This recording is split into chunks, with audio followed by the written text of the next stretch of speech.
Many notable people have been baptised at St James's, and one of the most important is Ottobah Cugoano.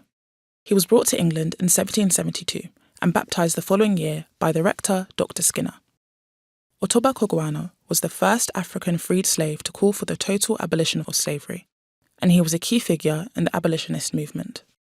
Cornell Jackson was churchwarden at St James's. He was brought here after he was freed in the West Indies, and he worked for artists named Richard and Maria Causeway, who lived down on Pall Mall. He was a devout Christian, and that informed most of his activities. He was one of the members of the Sons of Africa. The Sons of Africa was a group of ex-slaves who campaigned against slavery. They contacted many important people. They were writing letters. They wrote books. So all this is in a way to try to influence Parliament to abandon slavery. In 1787, Cugoano published his Thoughts and Sentiments on the Evil and Wicked Traffic of the Slavery and Commerce of the Human Species, a book that was reprinted 3 times in its first year and was translated into French. Let's hear from Lucy Winkett.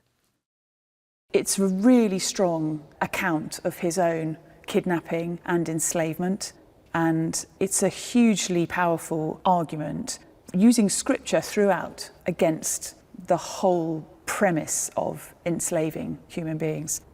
Ottobah Cugoano deserves to be better known. His book, which is still in print, is absolutely uncompromisingly, straightforwardly a condemnation of the whole system of slavery. While the stories of many other abolitionists are better known, Ottobah Cugoano was absolutely instrumental in the abolitionist movement, and we're very proud that he found a place here. Cugoano's friend and fellow abolitionist, Olaudah Equiano, was also a freed slave who worshipped at St James's. His memoir, The Interesting Narrative of the Life of Olaudah Equiano, was a personal account of slavery that helps fuel the anti-slavery movement. As a parish church in Westminster, St James's would not only have had freed slaves in its congregation, but also politicians, colonial officers and courtiers who themselves benefited from the slave trade.